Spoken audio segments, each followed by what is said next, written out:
Okay, everybody, happy Mother's Day to all the mothers out there, my mom, my in-laws, my wife, everybody out there, all you palm nuts. So, here, you would have think I would do a video on this guy a long time ago when I first started my channel, but I haven't. Hold on a second, guys, this thing's so loud. Okay, let's turn my heater off.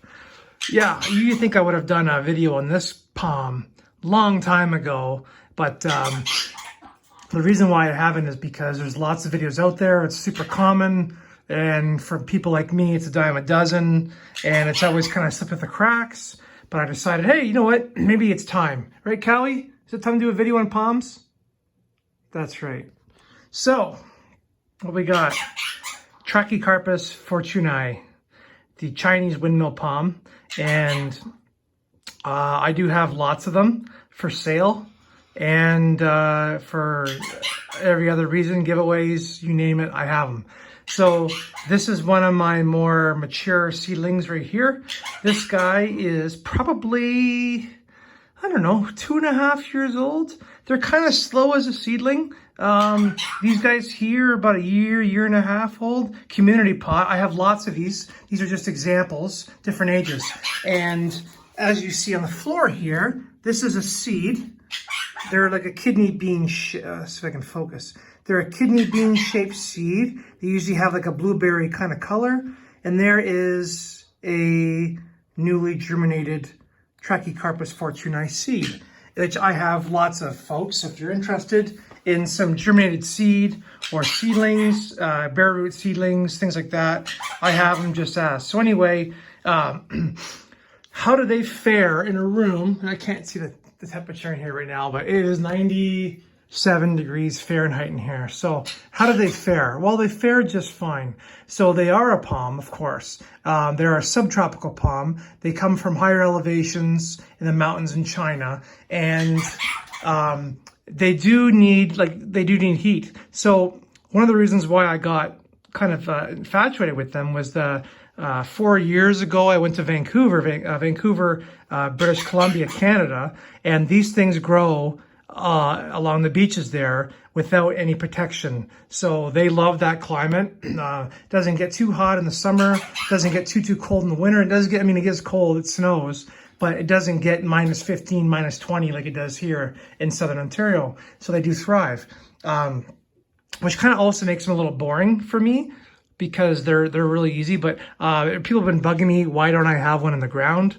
I am going to put one in the ground here eventually and protect it, put it by the pool up front. I'm not sure where. This guy right here is probably a good candidate. But anyway, what I wanted to say was that these guys, there's certain requirements they need, and it's really important. First of all, in pots, these things will root rot so easily. Even though they're a palm that can take cooler temperatures and cooler roots, these things need awesome, amazing drainage. So coco coir, soil, perlite, lots of perlite, clay balls too if you want, just to help break it up. So that's one of the biggest things they need.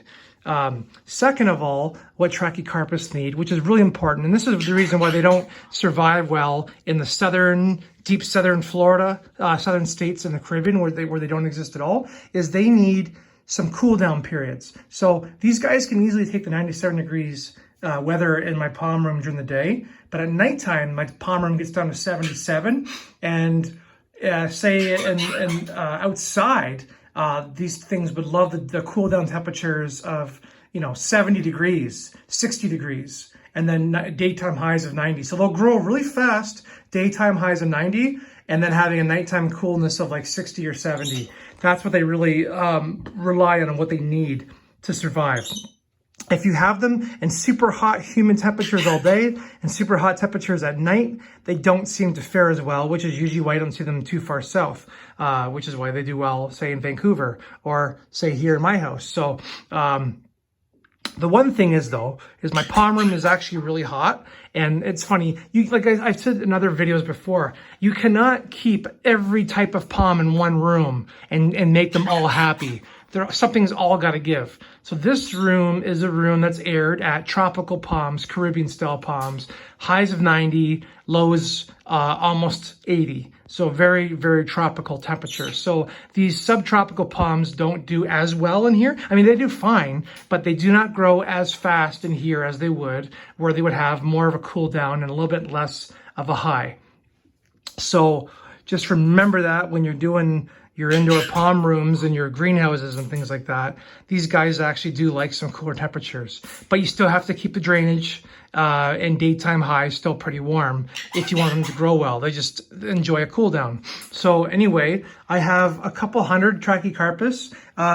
Some of them, as you can see, there's some browning on them. That was from a fertilizer burn last fall. I kind of got too happy and I over fertilized them, and that seemed to hurt them a little bit. They didn't seem to like it. I was better off to give them nothing. So you got to be careful with how much fertilizer you give them, especially in a time of year where they're not growing too far or too fast. So these guys are under these LED lights that I got from eBay. These are plant spectrum lights, full spectrum.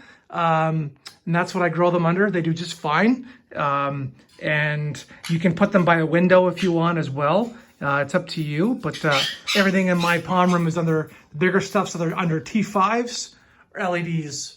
There's T5 as well, so that's what I use. And then there's LED spotlights for the bigger palms. So anyway, guys, what I wanted to mention too is thanks to James Palms. James Palms sent me 200 Trachycarpus seeds in the mail about a month ago, and I am now starting to get germinated seed. And so what's funny is they say that Trachycarpus palms need room temperature to germinate. This palm room gets to 95 degrees during the day and 77 degrees at night, and I am starting to get seeds germinate. So I find that a little bit of a hooey. They do not, but the one thing they do enjoy though is the cool down temperatures, just like I talked about with the palms during the day. These seeds are enjoying the warm daytimes and the cooler nighttime temperatures. That fluctuation is what they enjoy, and that's why I'm starting to get seeds to germinate. So anyway, guys, hit me up if you want some bare root seedlings or some fresh seed or some more mature seedlings. Anyway, have a good Mother's Day, and that was the Trachycarpus fortuneii.